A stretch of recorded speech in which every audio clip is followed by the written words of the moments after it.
We were talking about Omnibus a little bit before, and you'd mentioned Robert Sodick. Could you describe him for me, and who was he? He was the head of, one might call him executive producer of Omnibus.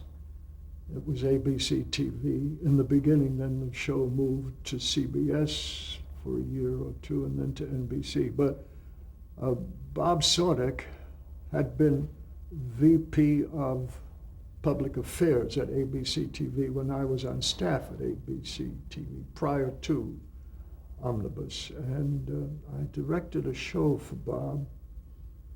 It was about the birth of Christ. And he said, we want to do a Christmas show about the birth of Christ, Charlie. Whatever you want to do for half an hour or whatever, go right ahead, bring it to us before in time so we can pick blah, blah, blah.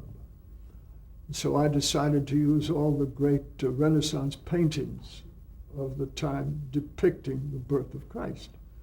And we then got actors to read from the New Testament for all those necessary things.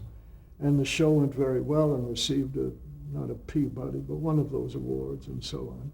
So when Sodick was doing Omnibus, he called my agent sent me over, and he said to me, do you read music? I think I've mentioned this before. And I said, sure.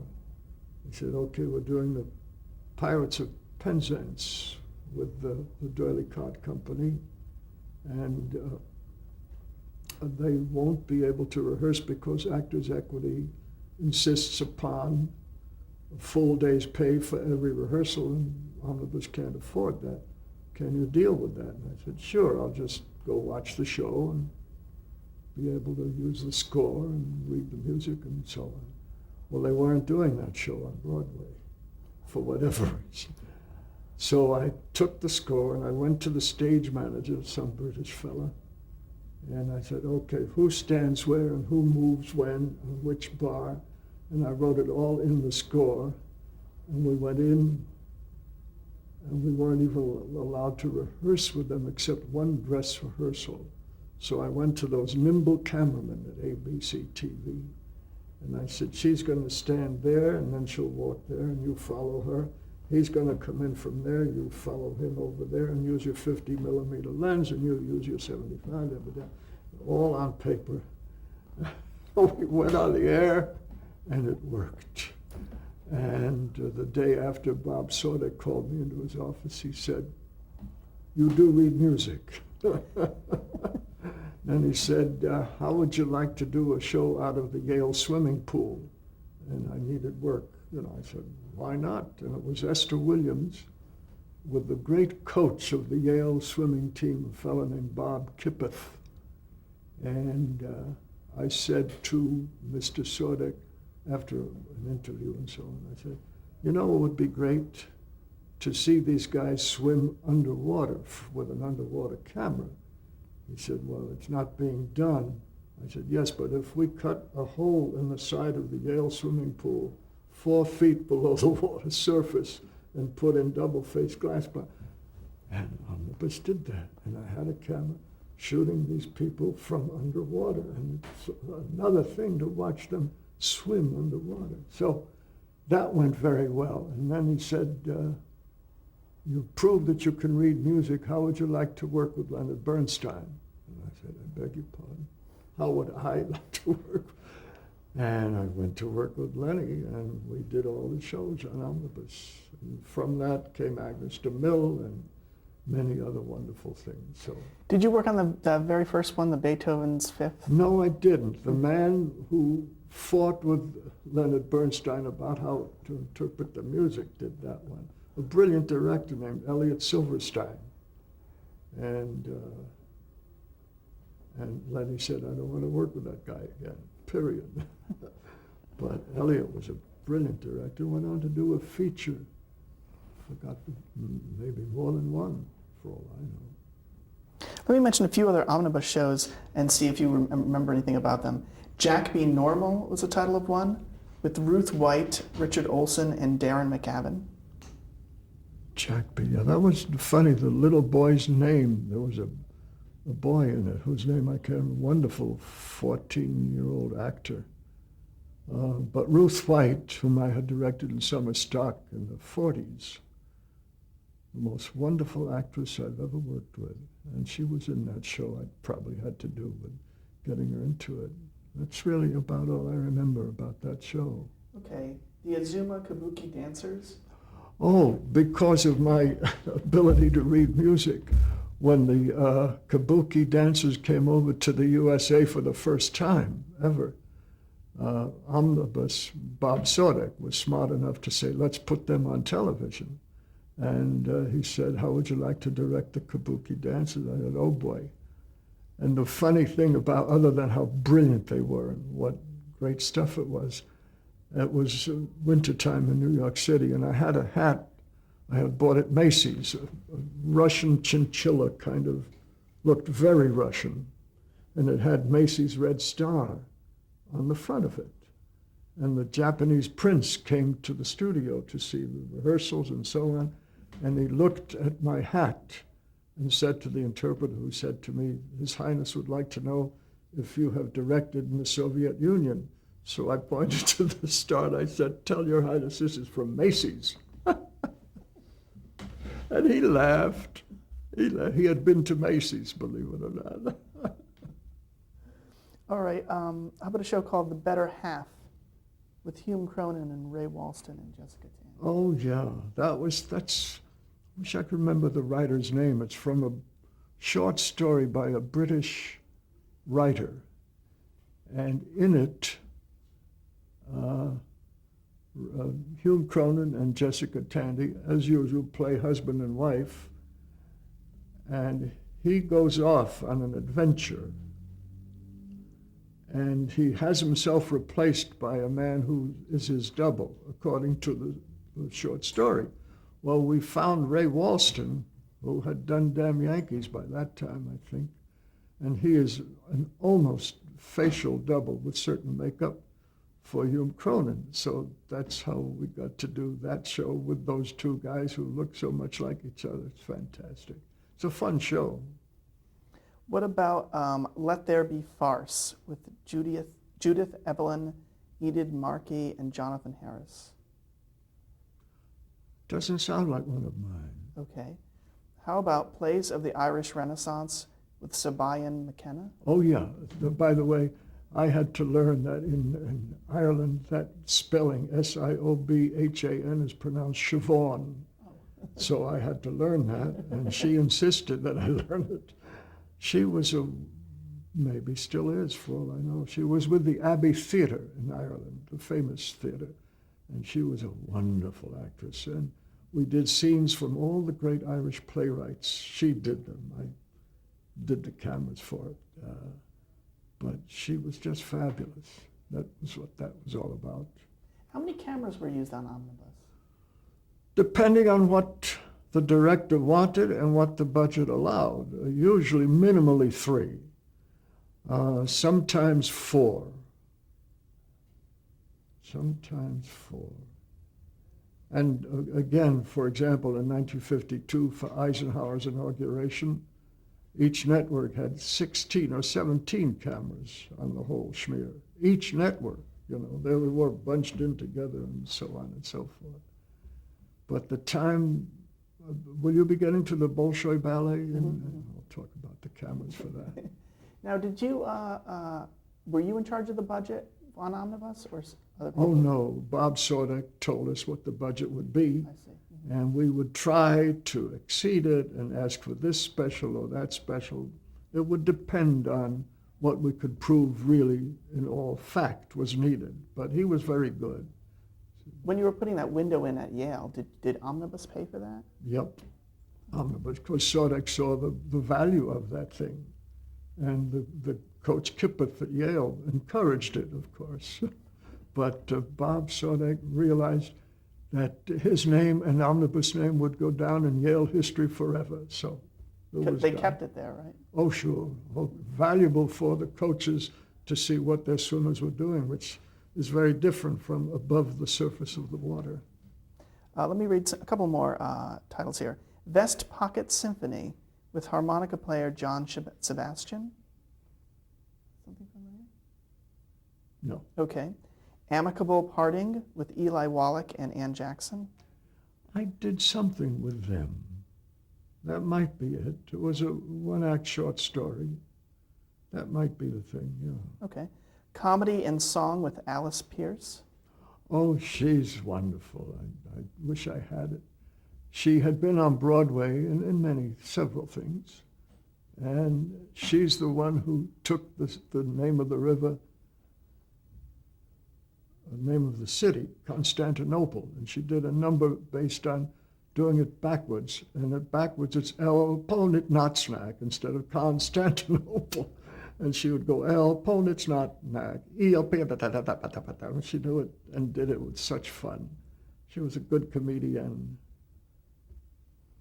What about The Spirit of Freedom with Sandor Szabo? Oh, yeah, at the time of the Hungarian uprising in 1956, we did a program about the Hungarian quest for freedom, and he was one of the actor refugees who came over and acted in it. I forget exactly what was done, but it was all dedicated to the pursuit for freedom. Okay, The Bigger Wheel with Bert Lahr. Oh, that's a great show. Bert came up with the idea, or someone at Omnibus came up with the idea, but doing the show all about omnibus, all about burlesque. And Bert Lahr was the MC and was the mentor in terms of telling us all about burlesque. And one of the things he then put into the show, S.J. Perelman wrote the script, by the way, who's also not a burlesque comedian, but great sense of humor. And one of the things that Bert Lahr insisted upon, which we dramatized in our own way, was that burlesque in the beginning until the late 30s, there were no strippers. There were people in beaded costumes and short skirts, and it's a great show. It's just such fun.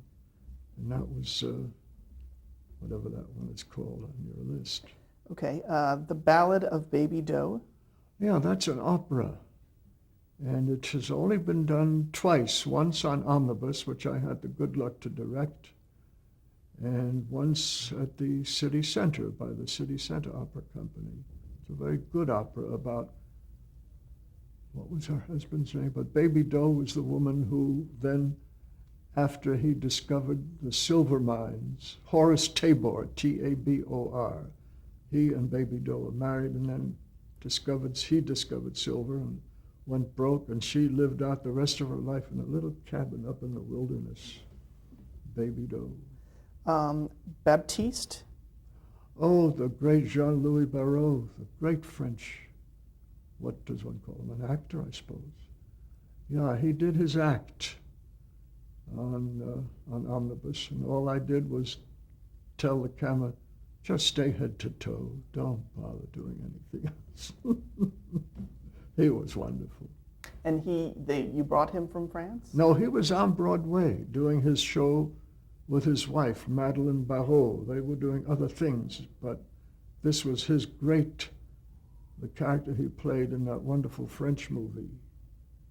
Oh dear, the great French movie that was done in France during the Nazi occupation. And the great French actress Arletty, A-R-L-E-T-T-Y, she was a sympathizer with the Nazis. And after the war, they got her. The French got her. Children of Paradise? That's the one. And Jean-Louis Barrault played the character of the clown in that film. Thank you. Children of Paradise. Great movie. What do you remember about him personally? Did you meeting him or anything like that? Oh, God. Yeah, I had a few conversations with him. His wife was there, Madeleine Barrault. And he was dedicated to his art. Friendly, warm, but really was only interested in what can I do to make it a good show. Just wonderful. And Joy is My Company with Pearl Lang. Oh, she had a nice dance company, modern dance. She was an offshoot of Martha Graham. And I was asked to direct her work on Omnibus. And She was very good. Her company was excellent. Slightly like Martha Graham, but more fluid, more agile, I would say. And she wanted to do a whole special program, and it never came to pass, except what we did on Omnibus, you know. Amelia Earhart. That was a drama about her husband, Mr. Putnam, if I believe, and how an actor friend of mine, Bob Pastine, played Putnam. I forgot who played Amelia. I have Meg Mundy. Oh, of course, Meg Mundy. Meg's father was a cellist with the Metropolitan Opera Orchestra, and her mother was a singing teacher with whom I studied. And there comes Meg as an actress. Funny. Also, My Heart's in the Highlands. Oh, yeah, that's the Bill Saroyan play. And it's a wonderful fantasy. So I directed that. Do you remember working with Everett Sloan on that? Yeah, he was the man, the lead in that, sure. Wonderful guy, good actor. Was he comfortable with live TV?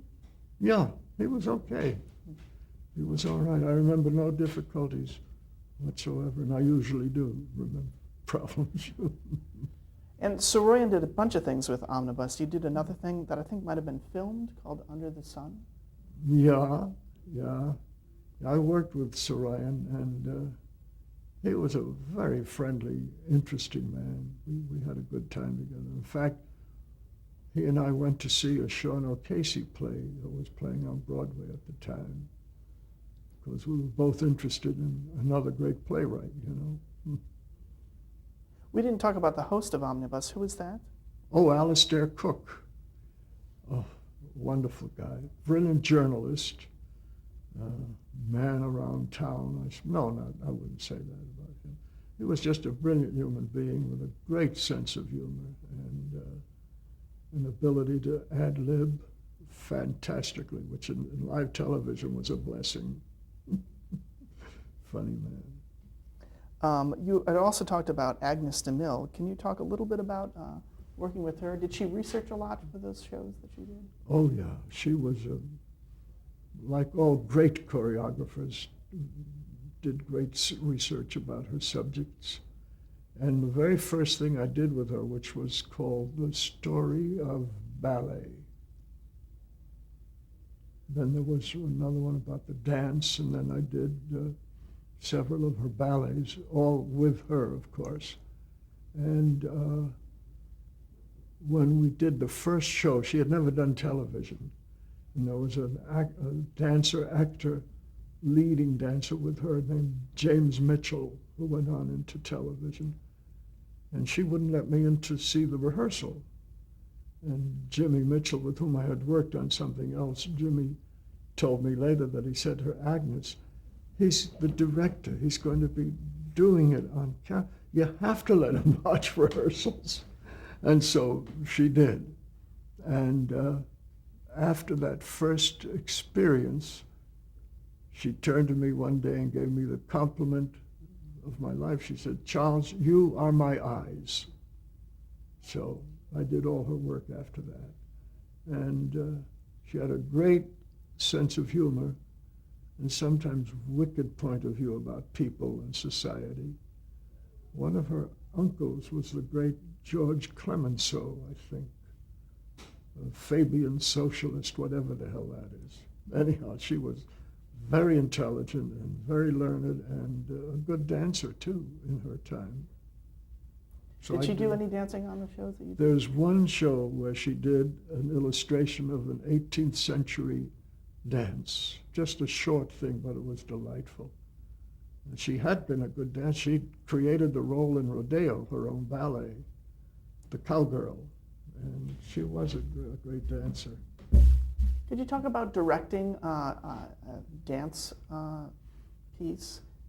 Is that where you would want to have a lot of multiple cameras or a lot of movement? The thing, in my opinion, has always been about directing dance, be it for film or television, is to be, well, I guess it's true of anything I've ever done, to be faithful to the choreographer's intentions. which in dance is very difficult because the dance is, unless it's staged specifically for the camera, the dance is staged for a 60-foot or an 80-foot or a 50-foot with proscenium. And for television, that means you're either panning all the time or you're just sitting back wide. So it's a task to get the choreographer to allow the choreography to be changed for the camera. Now, George Balanchine, no problem whatsoever. He had done some film work, Slaughter on 10th Avenue, for some movie in the late 30s, early 40s. And he was that kind of a genius. And I'll never forget the first thing I ever did with Balanchine was The Nutcracker, his adaptation of the original choreography. And I wanted something different so that the lens could contain the movement instead of this. So my assistant director at that time said, go tell Mr. Balanchine, you're the director, tell him what you want. So I went down the stairs to Balanchine. I said, by that time he had insisted that I call him George. Everyone else had to call him Mr. B, but he, fellow director, blah, blah, blah. I said, you know, it would be great if at this point such and such and such. He said, children, and he called all these great ballet dancers. I said, Charles has something to say to you. And he said, tell him what you want. So, fortunately, I had studied dance with Martha Graham and blah, blah, blah, so I could talk their language. And I told them what I wanted, and it worked. And Balanchine simply said, Charles, tell them what you want. Do you remember exactly what that was that you were telling me? I think it was in Act 1, and a dance called the Großvater dance, the grandfather dance, which everyone does. And on stage, they're like 40 feet apart in two lines, and and, you know, it diminishes into nothing with a lens. So I said, let's do like a Western square dance. Come this way and do this and do that. And they did, and it worked fine. I think that was it, a long time ago. And that was for Seven Lively Arts, and I know you did another thing with Agnes DeMille called Gold Rush. Oh yeah, that was her ballet based on the Gold Rush. And that was fortunately, because it was really a lot of drama as well as some group dancing, but it was really a love story of a boy and a girl. So pas de deux is easy to do.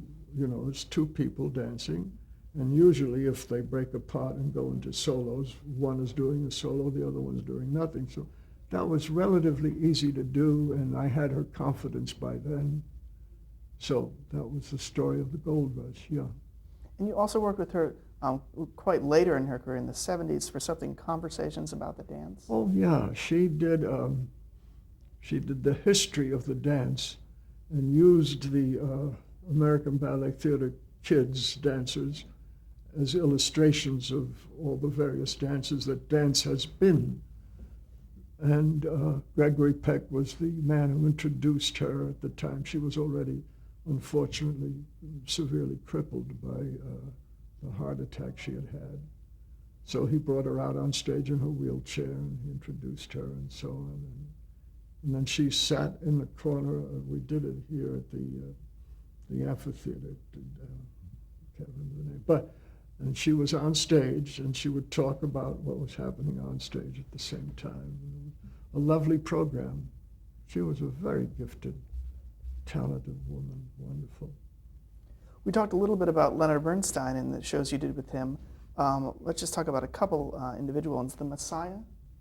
Oh, yeah.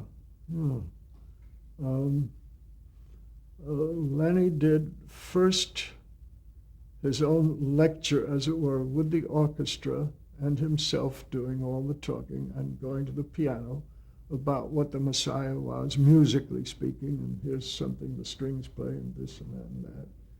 And he was wearing an open shirt and no jacket. And then we went into the formality of the Messiah, and he was no longer on camera except as the conductor, and he put on his tie and his tuxedo. And on occasion, as you may know, in the Messiah, there are orchestral excerpts. solo parts for the orchestra, so I would photograph them at that point, and then the chorus was in this one, and the chorus was that one, and the soloists were there, and that's what the Messiah was. Can we talk a little bit about lighting in these early days on television? I remember for the Messiah, in a Variety Review, they talked about how shadows were used and silhouettes. There was a genius of lighting at ABC TV named Imero Fiorentino.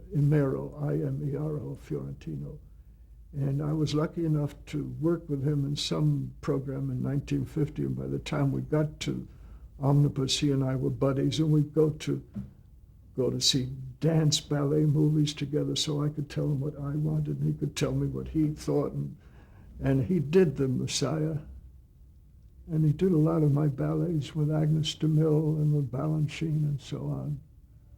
And he was just brilliant. And any ideas that the director had, I'm speaking for a bunch of us, he would be able to execute with extra stuff that he, with his genius, saw. It was wonderful. I took him with me when I went to do the Bolshoi, and it created backgrounds that were beautiful. We had no money except for a cyc, and he painted the cyc. It was just wonderful. Let's talk about that show. I know you wanted to mention the cameras on the Best of Both show. Oh, we used what is now KTLA, a huge studio, 360 degrees, so while something was being photographed here, it was going to be closed circuit first, but the producer ran out of money, so we put it on tape, and then it finally ran on ABC TV. This was back in 1959. And we worked at KTLA, and again, we had to do 4 hours of this great dancing in 3 days. And one of the things I remember was the great dancer, the leader of the woman leader of the company. Oh God, my memory's going. But she was also the commissar of ballet for the Moscow ballet company, the Bolshoi. Oh dear. Anyhow, she did this wonderful dance, The Dying Swan, solo. And at one point, she went into a little bit of shadow and then came out of it. And she was just the greatest. And I said to the interpreter, I said, because I didn't speak Russian except thank you and hello and goodbye. And, I said, would you ask her, would she mind doing it again? And she retorted, we never do these things again. But they were brilliant dancers, and the choreographer was a wonderful guy named Leonid Lavrovsky, and he and I saw eye to eye on so much of the stuff that it was a joy. And the dancers themselves were wonderful people. They had no anti-U.S. sentiments whatsoever. I would sit with them at lunch breaks, and some of them spoke some English, and we had a good time. It was a great experience because they were great dancers. Okay, we're going to stop there and change the tape.